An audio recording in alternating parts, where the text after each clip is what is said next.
Hi students, आज हम start करेंगे एक्सरसाइज 2.6। Question number 1। देखो, यहाँ पर मल्टीप्लिकेशन के बारे में दिया हुआ है। मैंने आपको मल्टीप्लिकेशन का जो कॉन्सेप्ट होता है मैं यहाँ पर समझा दूंगा, ठीक है।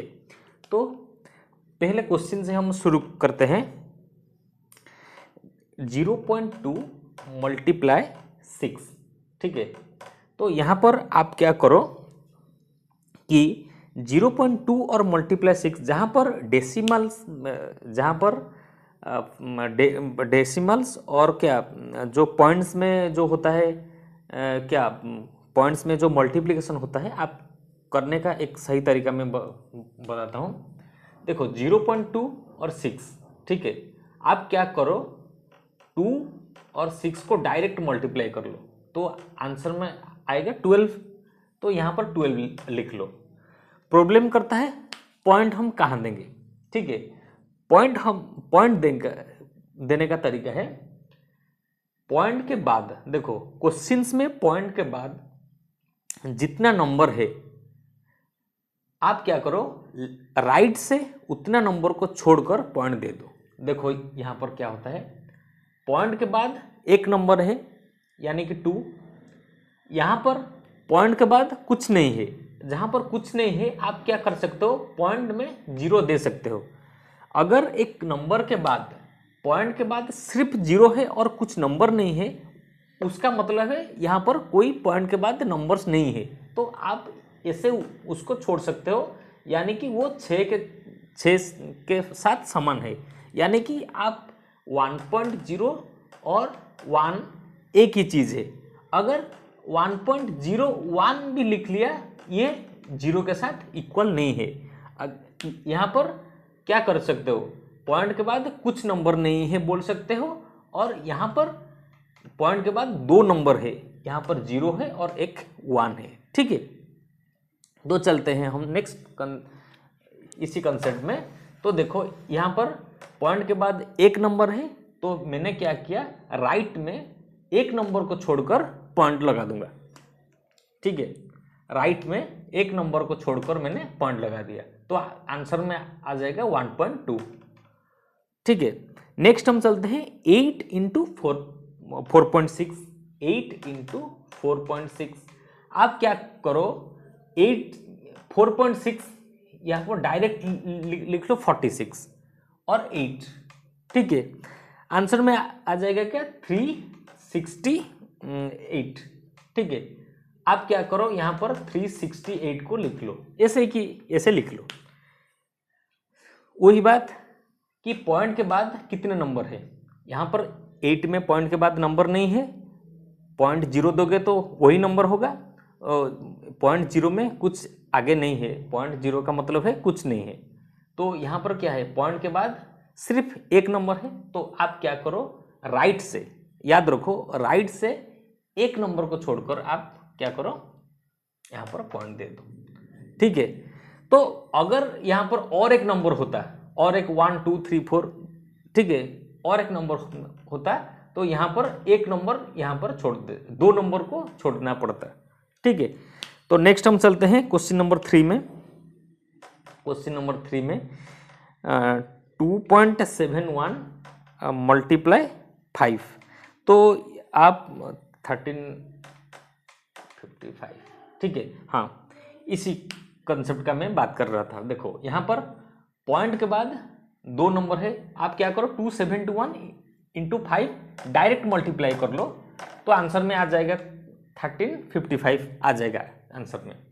तो यहाँ पर पॉइंट के बाद 2 नंबर है, तो आंसर में आपको क्या करना है, राइट से 2 नंबर को छोड़कर, 1 और 2 को छोड़कर पॉइंट लगाना है, ठीक है। क्वेश्चन नंबर 4 को चलते हैं। 20.1 इंटू 4, तो आंसर में आ जाएगा 804। मैंने 804 डायरेक्ट कैसे लिख लिया, मैंने 201 और 4 को मल्टीप्लाई कर लिया। तो यहाँ पर पॉइंट के बाद एक नंबर है, तो राइट से छोड़कर एक नंबर को मैंने यहाँ पर पॉइंट लगा दिया, तो आंसर में आ जाएगा 80.4, ठीक है। कंसेप्ट समझ में आ गया, तो मैं इस क्वेश्चन को छोड़ता हूँ। और बाकी जो 3 क्वेश्चन है आप खुद करने की कोशिश करो। देखो इसका मैकेनिज्म क्या होता है मैं बता देता हूँ।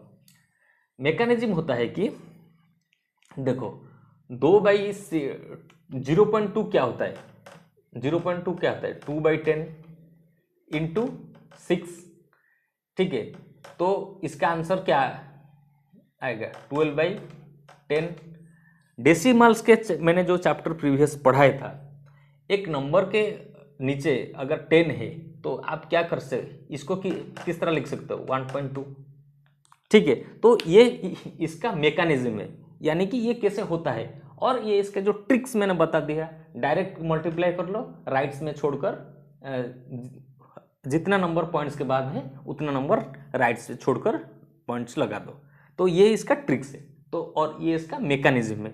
अगर आप मैकेनिज्म नहीं समझ में आता है आप डायरेक्ट ट्रिक्स लगा सकते हो, अगर समझ में आता है बहुत अच्छी बात है। तो क्वेश्चन नंबर 2 को हम अब चलते हैं।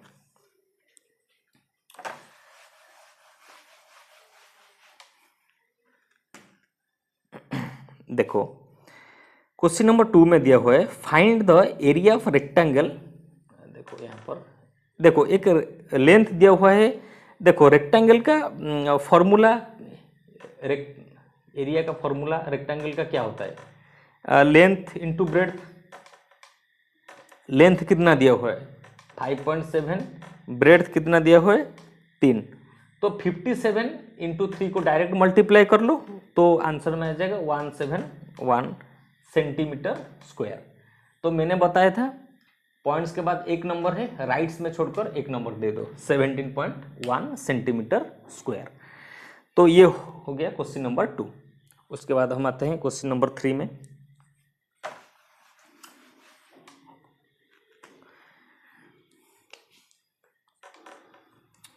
क्वेश्चन नंबर 3 में दिया हुआ है उसी कंसेप्ट। क्वेश्चन नंबर 3 देखो 13 इंटू 10, देखो 1.3 इंटू 10, ठीक है। तो यहाँ पर देखो 10 अगर है आप क्या कर सकते हो, एक नंबर से क्या कर सकते हो, एक जो पॉइंट है आप क्या कर सकते हो, राइट में से एक नंबर, हाँ देखो राइट में से एक नंबर को आप उठा सकते हो। देखो यहाँ पर कैसे होता है 13/10 इंटू 10, तो ये 10 के 10 कट गया, ये हो गया 13, ठीक है। Question number 2i, question number 2i में देखो यहाँ पर 36.8 इंटू 10। तो यहाँ पर 10 है तो पॉइंट के बाद क्या है एक नंबर है, तो पॉइंट से आप क्या करो इसको हटा लो तो ये आ जाएगा 368, ठीक है। अगर देखो यहाँ पर एक क्वेश्चन में करता हूँ, हाँ एक VI में एक क्वेश्चन दिया हुआ है, अच्छा सा क्वेश्चन 168.07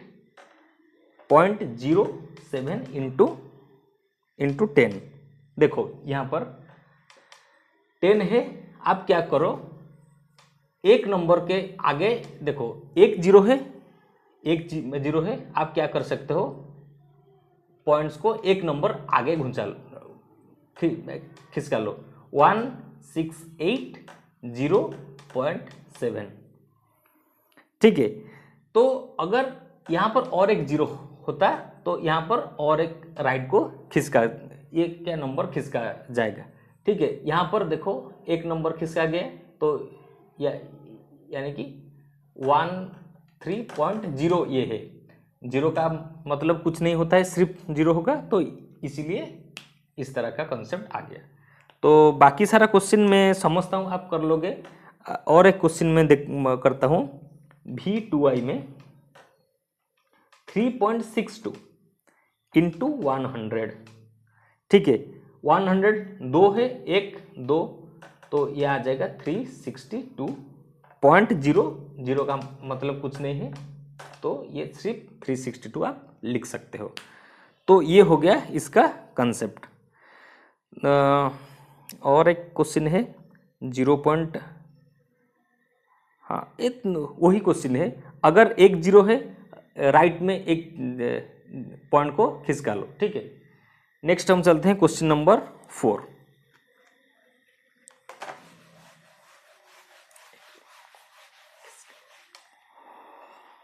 क्वेश्चन नंबर 4 में दिया हुआ है ए 2 व्हीलर कवर्स डिस्टेंस, पेट्रोल में डिस्टेंस कवर करता है 50। हम देखो 1 लीटर पेट्रोल में करता है कितना, 10 लीटर। देखो 10 इंटू 55.3, तो यही क्वेश्चन है। तो राइट में 553 किलोमीटर, 10 लीटर में 553 किलोमीटर वो जाएगा, ठीक है। क्वेश्चन नंबर, इसके बाद आता है क्वेश्चन नंबर 5, ठीक है।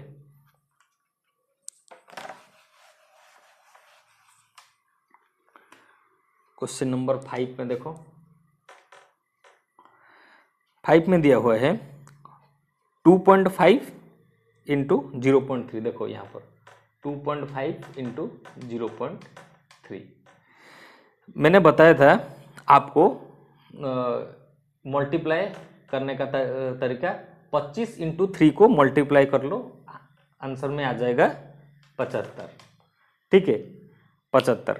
तो यहाँ पर पॉइंट के बाद एक नंबर है और यहाँ पर भी पॉइंट के बाद एक नंबर है, तो दोनों मिलाकर पॉइंट के बाद 2 नंबर हो गया। अगर यहाँ पर सिर्फ 0 होता और कुछ नहीं नंबर होता पॉइंट के बाद, उसका जो कंसेप्ट मैंने क्वेश्चन नंबर 1 में आपको समझा दिया।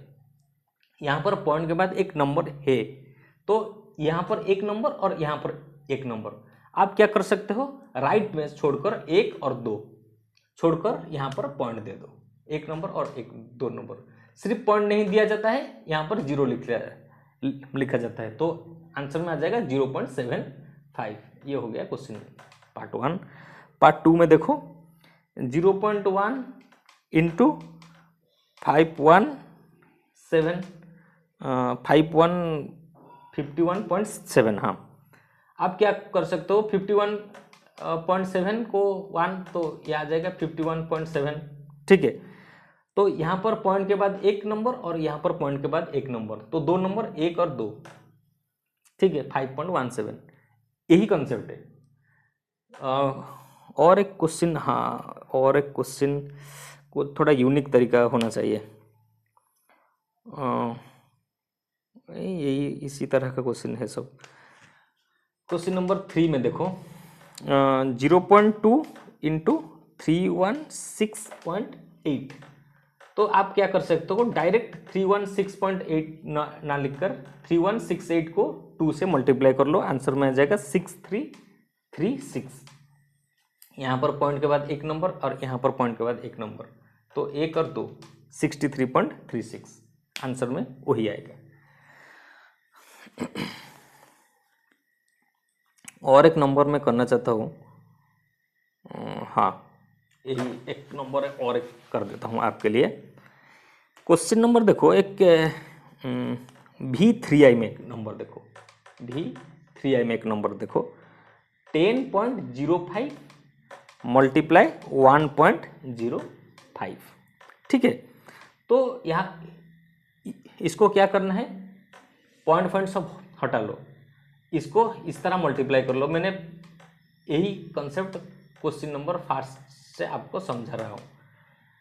मल्टीप्लाई कर लो, मल्टीप्लाई करने के बाद आपको जो आंसर आएगा मैं डायरेक्ट लिख लेता हूँ, 105525, आंसर में ये आएगा, ठीक है, 105525। देखो यहाँ पर पॉइंट के बाद 2 नंबर है और यहाँ पर पॉइंट के बाद 2 नंबर है, तो 4 नंबर है।